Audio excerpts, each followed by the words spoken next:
हुजूर, ये सवाल है कि आजकल लोग परेशान हैं, तो ये परेशानी अपनी वजह से है या दूसरों की वजह से है? बिस्मिल्लाहिर्रहमानिर्रहीम।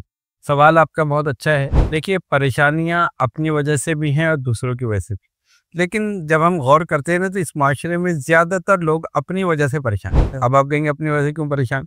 अपनी गलत आदत की वजह से, इस्तिकामत ना होने की वजह से, वक़्त ज़ाया करने की वजह से, लकीर का फ़कीर बनने की वजह से। अब मैं इसी तरह तशरीह करूँ। सबसे पहली चीज़ क्या कि इस्तिकामत ना होने की वजह से। मिसाल के तौर पर एक दुकान खोली, अब ज़ाहिर है उसके चलने में कम से कम साल 2 साल लगेंगे। अब 3 महीने बाद ही हमारे पास आ गया था तो वो दुकान तो चलने रही, बैठे। अच्छा, बाद रोज़ा ख़त्म करके फिर दूसरे शुरू, भाई 3 महीने में कारोबार कैसे चलेगा? ऐसे आप इस्तिकामत के साथ लगे रहें, देखते रहें, कोशिश करते रहें, तब होगा। दूसरी ये कि टाइम की पाबंदी नहीं। दुकान खुलने का टाइम जैसे 8 बजे है सुबह, या समझे 11 बजे है, तो आप 2 बजे पहुँच रहे हैं। 2 बजे तक, 1 बजे तक तो आप सो रहे हैं आराम से, उसके बाद दुकान जा रहे हैं। अगर टाइम पे खोलें, टाइम पे बंद करें, तो ज़रूर कामयाबी होगी। और इस्लाम हमें टाइम के मैनेजमेंट सिखाता है। अब ये 5 नमाज़ों के जो औकात है क्यों है? भाई अल्लाह ताला फरमाए था भाई एक दिन में 5 नमाज़ें तुम पढ़ लो, कभी भी पढ़ लो। नहीं, फजर का टाइम अलग है, ज़ोहर का अलग, असर, मगरिब, इशा, ये सारे टाइम की हमें मैनेजमेंट सिखा रहा है इस्लाम। तो पहली चीज़ क्या है कि जब आप काम शुरू करें इस्तिकामत के साथ। दूसरी क्या कि टाइम की पाबंदी।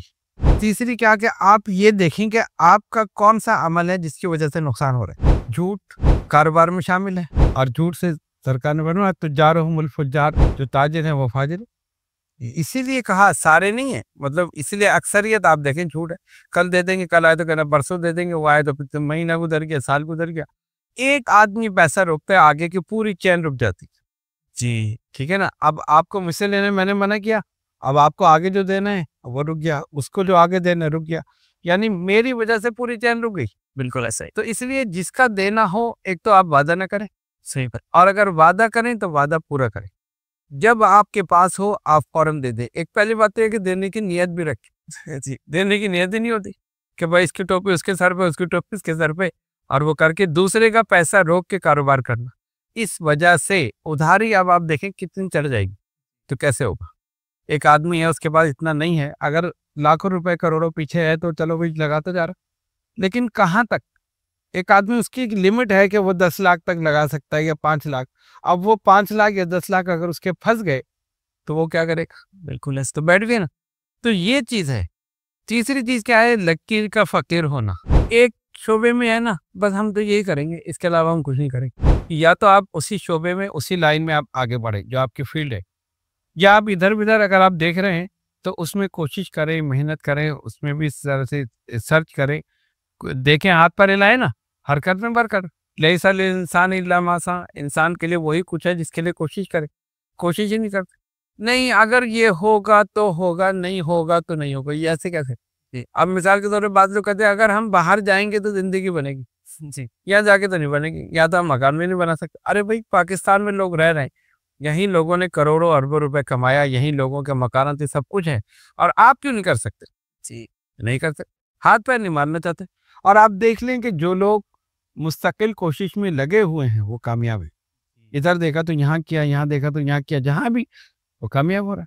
सही। तो ये चीज़ें अगर हम गौर करें ना, पूरे माशरे पे ज़्यादातर लोग अपनी ही वजह से परेशान, खुद ना करने की वजह से। भाई एक चीज़ ले ली, भाई ये काम है हमारा, अब ये नहीं चल रहा, हम क्या करें, हम तो बैठे।